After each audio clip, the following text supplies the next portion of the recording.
ఇద్దరు యువతుల హత్య, పెళ్లికి ఒప్పుకోలేదని ఒకరిని, వేరే వ్యక్తికి రోజుకుంటుందని మరొకరిని. హైదరాబాద్ ఆయన నిర్మల్లో దారుణాలు. ఇవాళ శాంతి భద్రతలకి అదుపు లేకపోయి భయాలు, చట్టాలు కఠినంగా ఉండాలా. ఫ్రెండ్లీ పోలీసింగ్ అని చెప్పేసి ఏదో పెట్టిల్లు. అప్పుడు ఏమున్నది ఫ్రెండ్లీ పోలీసింగ్ తోటి?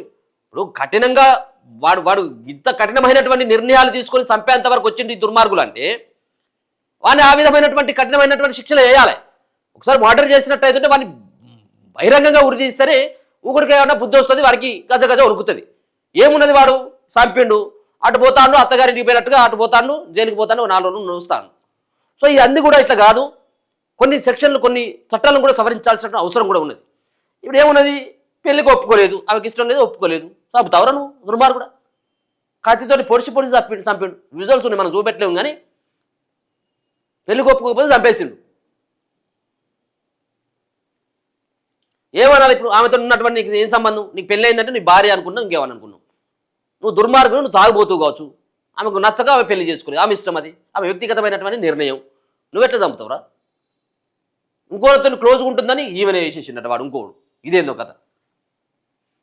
పెళ్లికి నిరాకరించిందనే కోపంతో ఓ యువకుడు 18 ఏళ్ల యువతిని పట్టపగలే గొంతు కోసి హత్య చేశాడు. ఈ ఘటన హైదరాబాద్ వారణాసి గుడిలో జరిగింది. ఇక నిర్మల్ జిల్లా బైంసా టౌన్లో ఓ యువతి వేరొకరితో సన్నిహితంగా ఉంటుందన్న కోపంతో యువకుడు విచక్షణ రహితంగా దాడి చేసి చంపేసిండు. ఏపీలోని శ్రీకాకుళం జిల్లాకు చెందిన కాంతారావు, లక్ష్మి దంపతులు వారణాసిగూడ బాపూజీ నగర్ హనుమాన్ గుడి పక్కన బిల్డింగ్లో అద్దెకుంటా ఉన్నారట వీళ్ళు. సో ఒకసారి చూద్దాం ఈ వార్త కూడా సారాంశం. వాడు ఎందుకు చంపాల్సి వచ్చింది, ఏంది కథ అది.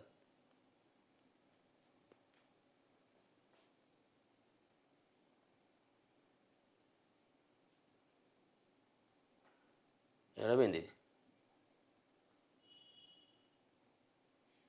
ఇక. కాంతారావట మేస్త్రిగా పనిచేస్తుండగా లక్ష్మి కూలి పనులకు వెళ్తాంది.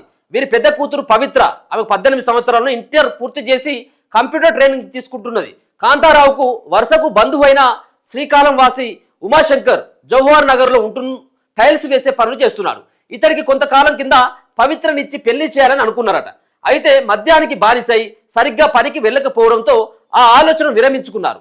కొద్ది రోజుల కింద కాంతారావు తన కుటుంబంతో విజయవాడ వెళ్లి కనకదుర్గమ్మ దర్శనం చేసుకుని సోమవారం తిరిగి వచ్చిందట. విషయం తెలుసుకున్న ఉమాశంకర్ మధ్యాహ్నం కాంతారావు ఇంటికి వెళ్లి తనకు చెప్పకుండా విజయవాడకు వెళ్లడంతో గొడవకు దిగాడు. అలాగే పెళ్లికి నిరాకరించిందనే కోపంతో తన వెంట తెచ్చుకున్న కత్తితో కుటుంబ సభ్యులంతా చూస్తుండగానే పవిత్ర గొంతులో కత్తి పొడిచాడు. దీంతో కుప్పకూలిన పవిత్ర కొద్దిసేపటికే ప్రాణాలు కోల్పోయింది. వెంటనే ఉమాశంకర్ అక్కడి నుంచి పరారయ్యాడు. చుట్టుపక్కల వాళ్ళు గమనించి పోలీసులకు సమాచారం ఇచ్చారు. చిలకలగూడ ఏసీపీ శశాంక్ రెడ్డి, ఎస్ఐ సుధాకర్ స్పాట్కు చేరుకొని పరిశీలించిండు. పరారులో ఉన్న నిందితుడు ఉమాశంకర్ కోసం ప్రత్యేక బృందాలు గాలిస్తున్నాయట. యదుడు వానికి ఆమెకు పెళ్లి ఇష్టం లేదు, ఆమె గుడికి పోయింది. నువ్వు ఎట్లా గుడికి పోతావని చెప్పేసి ఇంటికి వచ్చి వాడు కత్తితోటి పొడిచేంత వానికి గంత ధైర్యం ఎక్కడిది? వానికి అది తాగో లేకపోతే గంజాయి తాగో వాడికి ఇటువంటి దుర్మార్గులు దుర్మార్గానికి ఓడిగట్టినది మనకు అర్థమవుతా ఉంది. వీడు పరారులో ఉన్నాడు, వాడికి ఏం చేయాలి చెప్పు? ఇక వాడు ఎక్కడ సెటిల్ కాలేదు, వాడు ఏం కాలేదు. వాడు పెళ్లి చేసుకోక ముందుకే వాడి మనస్తత్వం అట్లా ఉన్నదంటే పెళ్లి బతుకుతుంది ఆమె. సో అది నచ్చకనే ఆ పెళ్లిని రిజెక్ట్ చేసుకుంటే పోయి ఇంట్లో వాళ్ళు చూస్తూ ఉంటే గొంతులో కత్తి దింపిడు వాడు.